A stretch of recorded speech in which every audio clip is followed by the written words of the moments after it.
Brother Green, if you don't mind, is maybe we can start with you? That's it. That's what they always did. Well, you know, you were the last one talking, so we figured we bring it over to you.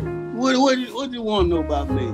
Well, we know your name. If you don't mind, maybe tell us your age and where you are now and what your original hometown is. Well, I was born, raised, and spent most of my money there in Detroit. Okay. 7/24/31. Wow. Yeah, I said the same thing when I looked at that. Boom. 7/24/31, baby. Yeah, my father told me, he said, boy, you know, you're gonna be the oldest guy in the movie one day. I said, oh, what are you talking about? And I found out he was right about that. Art Townsend and I had a room in South Quad in Reeves' house, 4210 Reeves' house in South Quad. Last I heard, he was in Memphis, practicing doctor in Memphis. Yeah, I think I tried to find him. I think he may be deceased now. But I did find some information. I think I found his son, who's also a physician. Yeah, right. Yeah, he does have a son who is a physician there. But anyway, and I was records at Sigma chapter, and he and I, that is Art and I, were the first ones to move into the house on Hill Street. We were told by the grand chapter that the house had been purchased. I think what that was a 55. Yeah. No, let's see. Somewhere around that time. 54. Somewhere around. Yeah. And I was getting ready to go down to Howard University to dental school, but I had a job driving a cab in Ann Arbor, and so I stayed at the house, the fraternity house, Kappa house on Hill Street for the summer, and then I made a few coins and end up in Washington, D.C.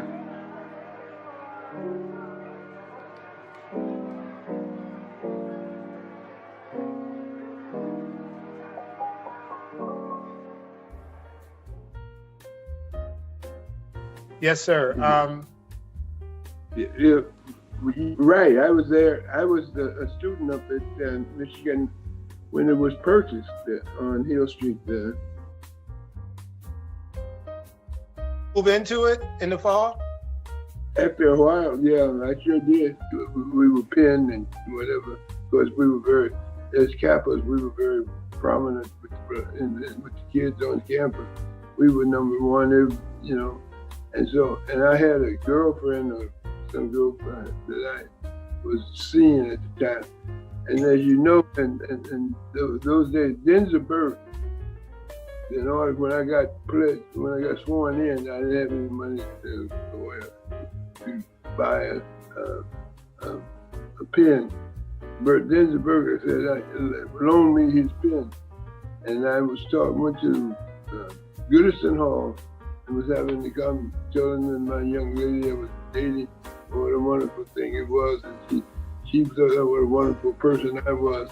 And so I don't know what all the conversation went, but the action that occurred is I took the pen off and put it on her. And she goes back to the dorm and tells everybody she got pinned, which I guess was a big thing at the time. Like everybody was happy except Denzelburg. He said, it was his pen, and he said, you gotta get my pen back.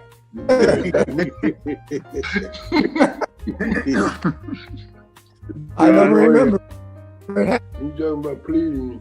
I was pleading in the court. The young lady was crying because she had run through I guess at that Goodison Hall in Ypsilanti, she had gone through and told everybody, and they had a sort of a pep when anybody got pinned, anybody in it, and she had told everybody about being pinned. So she didn't have to give it up, but every time she give up the pen, and I'm paying and pleading to Ginsburg, so it killed me.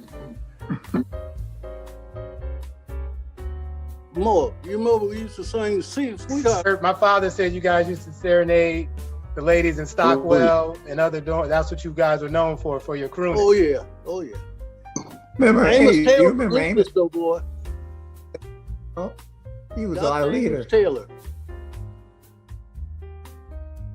We had to make sure we had something that the Kappa wanted. So Wow. like, would it be like gum, candy, cigarettes? What would be in the goodie box? Right. So brother, that tradition, just so you know, carried well into the 80s and 90s. We had goodie boxes too. Mm. Oh, okay. Yeah. We had goodie boxes. That's a piece of history that I'm not gonna forget. That's pretty awesome. I had chocolate-colored stones in my box. I'll tell you that now. I hear you, brother Green. Get it in where you can. Get your point. Now, when you all went into the Scroller Club, because we were looking at some of the dates, at least they show like sometime in May. Did you start in the fall and then finish up in the winter term or spring term? Let's see. I believe so, huh? Bill, do you remember? Yeah, when I went into I think we started in the. I don't know. when I went to the I school, don't know. We had to go to the, the what they call the smokers. Mm-hmm. thing I pledged in the spring of '52, and then was made in the spring of '53. Okay. Yeah. It was a So year. a whole full year. Yeah. Yeah, and I was in the spring of '51, I think, '52, I guess, when we went through. If I remember correctly, at that time you had to, if you pledged, you had to be on scholar for a year.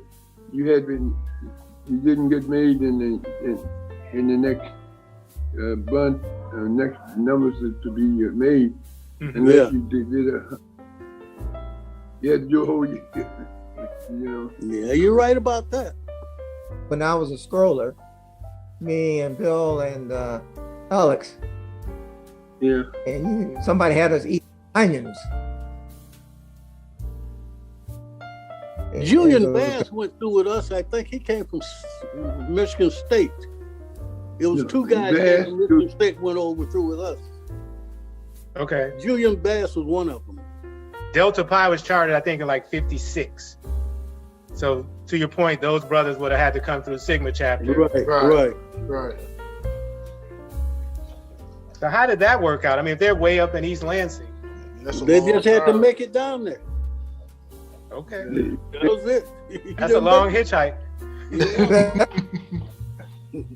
All great stuff. This has really been, I could be here all day. And all the brothers here, we've had a couple other brothers join in just because the rich tradition that is Sigma chapter and being able to hear it live and for real is it. I had another question. Sound like you Yeah, sounded I'm not. I'm just. Oh, okay. We were just hitting the lull. So I'm just trying to give.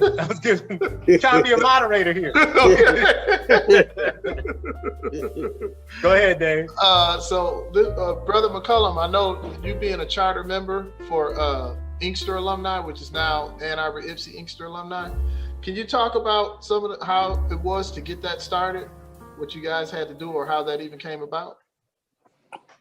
We were all very young. I think I was 23 when the charter was granted.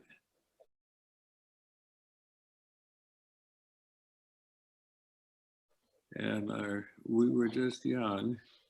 Harold Fowler, Bob Evans, he was there.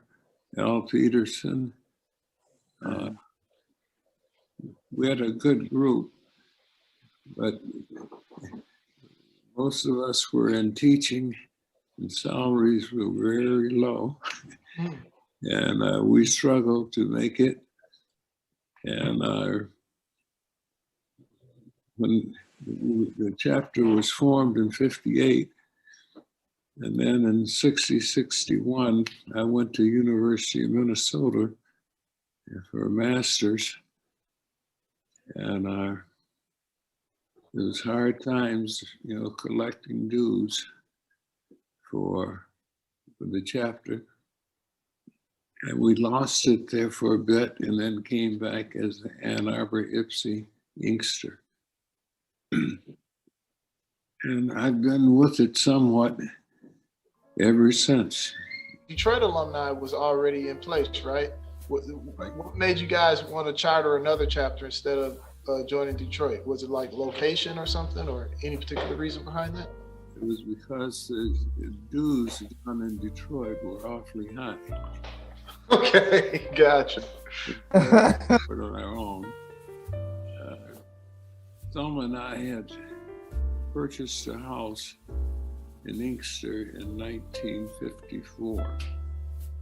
And I had an uncle who was in construction, and he brought me over some plasterboard and 2x4s, and I ended up finishing off part of the basement, and that's where the meetings were held when we were trying to get this chapter. The Deltas, most of our wives were Deltas, like Barbara Campbell, Alec, who was there, and they were meeting upstairs, and they started a Delta alumni chapter. Wow.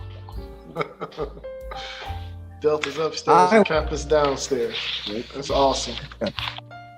I was one of the founding members, last founding survivor of the Texarkana alumni chapter, and it's still going strong now. What year was that, Brother Burke? What year did you guys charter that one? It must have been about 1962 or something like that. Wow. We were originally, when I first moved here, we were part of the Marshall, Texas alumni chapter. And then we had so many brothers here in Texarkana. We ended up forming the Texarkana alumni chapter. And I apparently was a keeper of records because I was cleaning up about 2 or 3 years ago, and I found the charter, and I gave it to the existing keeper of record at that point. So I assumed that somebody has it here in Texarkana. But we were granted a chapter here in Texarkana. That's awesome. We truly, truly appreciate your time, brother. This means so much to us, so much. And hopefully you're getting as much out of it as we are. But we're going to close us out now. And for the good of Kappa, it has been one for the books, as they say. And so we want everyone to have go ahead, Brother Green. Fellas, I'm 10 years younger now. We ask that everybody have a blessed day. Continue on with your weekend. Have a good week. And we will definitely be in touch, brothers. Yeah, I can remember us getting back and having like $2 between all of us. Those are some hard times, Willie. This has been awesome, fellas. I really enjoyed it. Yeah, and I forgot on the poll, Mark, just one last message. We're going to send you something. If your schedule permits next Sunday, you will have an opportunity to listen in. We're having our charter day next Sunday. Oh, I thought you were sending me a check, man. I'll send you a rubber one, all day long. Your credit's good with me, brother. You don't need any money. All right. All right, brothers. It's been a pleasure. Okay. All right. Thank you. All right, brother. Take All care. right. Bye, everyone. Yes, sir. Yeah. Kappa,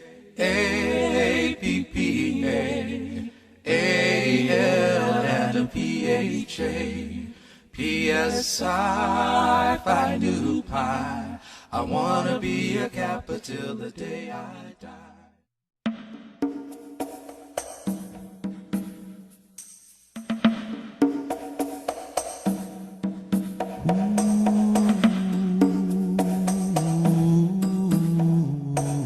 Kappa.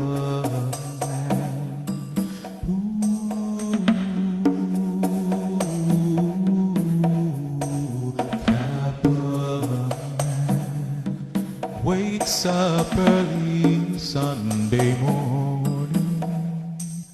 Kappa learns his lessons oh so well. Kappa, he will love to tell the story. He said, Newt, case I'll find you pie. Hey, Newt, that's achievement till the day I die. Hey, Newt, I love to hear that Kappa man cry. Kappa.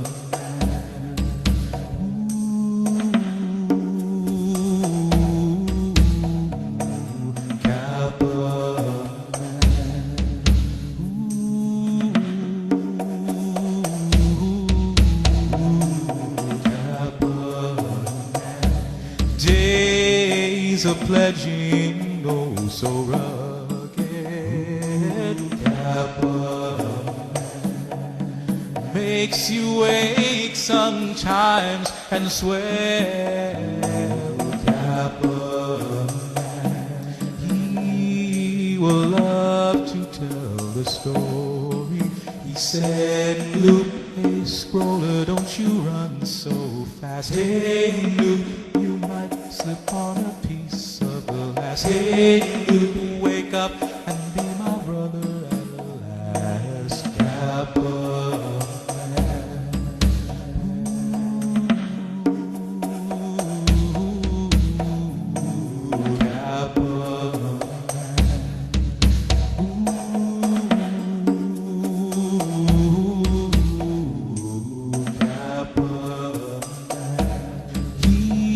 Was put on earth to lead us. Kappa. No other frat can keep the pace. Kappa. He will love to tell the story. He said, hey brother, won't you follow me? Hey, case I will set you free. Hey, come join my grand fraternity. Oh,